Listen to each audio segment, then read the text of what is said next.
inherently we understand what those messages are?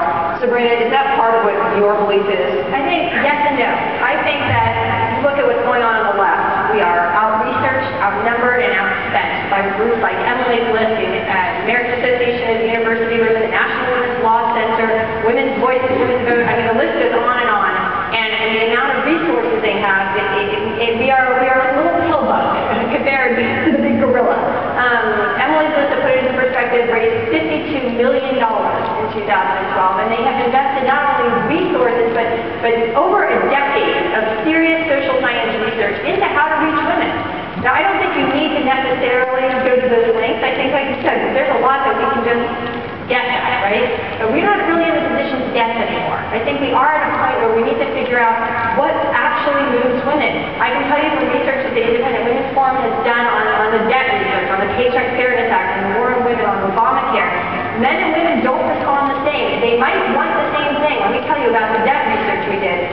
When you talk to women about preserving Social Security, that's what gets them to want to cut back on spending, because they want that security. And that's where we go as women, though. And for any of you to chime in here, that isn't it about that we already know about the economy. We've been handling the pocketbook. We know about safety for our families because it's our children who go to war. We worry about whether or not they're warm, whether or not there's enough money. You look at the paychecks now with your bank account. Your health insurance has gone up. Will you be able to pay the rent? Isn't this what women already know? Yes, they do, Tammy. But I think it goes back to what Kate said. We are not, I think back to the 2012 presidential election when President Obama was recruiting female celebrities. He was presenting the life of Julia and the life of government dependency as the panacea, the golden apple that all women want. And what did we do? Mitt Romney and all his surrogates, they were silent. What I would have done is you have, again, a stage full of bright women. We're all doing different things. We could say, do you really want to be dependent upon government? And to your point, Tammy, the economic policies of individual empowerment work whether you're a woman, whether you're a minority, whether you're a gay person or a straight person. That's right. We are just not fundamentally talking about pushing back on government dependency and these messaging, and I would say that there is money there. The Koch brothers, I understand we do need to do research, and I agree with what Sabrina was saying, but the Koch brothers, I think, are putting out, what, $30 million in the midterm elections? So there's money there, but they're not utilizing the talents and aspects that we have now. And one poll, to kind of wrap this up, there was a poll recently that found 55% of Americans think the GOP does not understand women. And when you poll women alone, all women, regardless of party affiliation, it goes to like 60% of women in America think that we don't understand women. And I'm going to say something that's going to probably upset people, but, hey, I try to just put it out there. Part of it is basic optics. How did we start this conference with one gender representing the movement of the Conservative Party? That's how we kicked off this conference on Thursday. So what I think we need to do, we shouldn't have all the women stacked up on one day. I think it's great that we have women, but we need to mix it up a little bit, because until people start seeing that women and minorities see themselves reflected in the face of the party, it's like marketing. I'm not going to win this presidential election.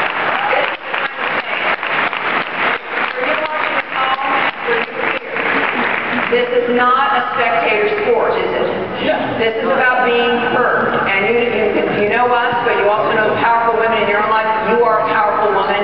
Make them hear you when it comes to how we proceed, even in your local area. Tammy, I want to say something about that, because we need buy-in from men and women within this movement. Yeah. We need everybody to understand those statistics that you just heard are damning for conservatism. If women don't think that we represent them, we've got to do something about that. I know where a lot of folks are coming from. 10 years ago, I would have said, I'm not talking differently to women. I'm a conservative. I believe in the fundamental ideas, and I'm not doing what the left does.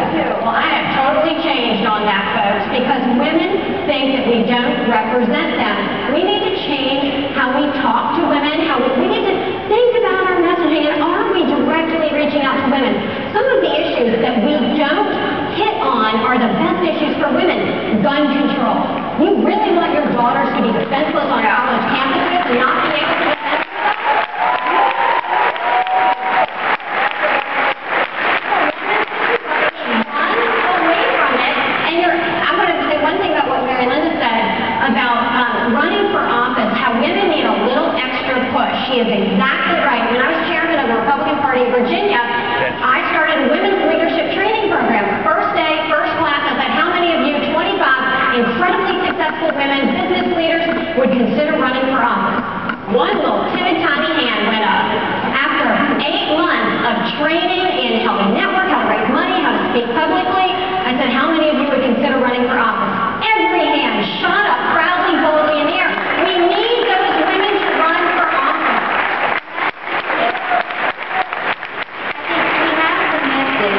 we lack the messengers, not because they don't exist, but because they're busy doing other things of value in society and in our public sphere.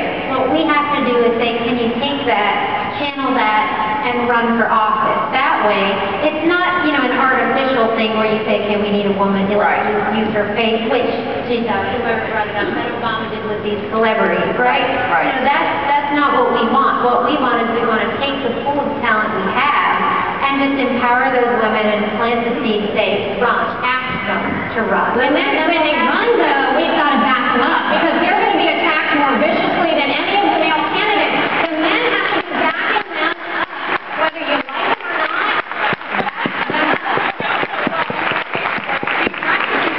Women, we always second guess ourselves, like you pointed out earlier, whether it's to go ask the boss for a raise, right? Or we always we don't want to take a leadership role because we're socialized not to. So what I say too is, women only gave 26% of all the funds raised during the 2010 midterm elections. That's awful, ladies. Pull out those wallets. If you know Mary Linda, any other women running, give them $5 for Pete's sake. What is $5? It's a gallon of ice cream. And God, we're going to learn how to reach all these women, and it is the superstars. It will be someone like Mia Love from Utah that takes.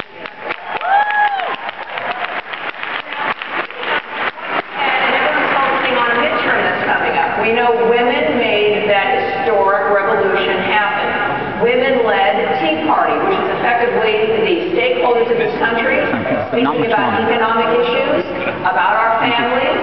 How will that, or can it translate to 2014? It's a much more visceral kind of response than maybe polling can give us or strategy sessions can give us. But what about that point of view of women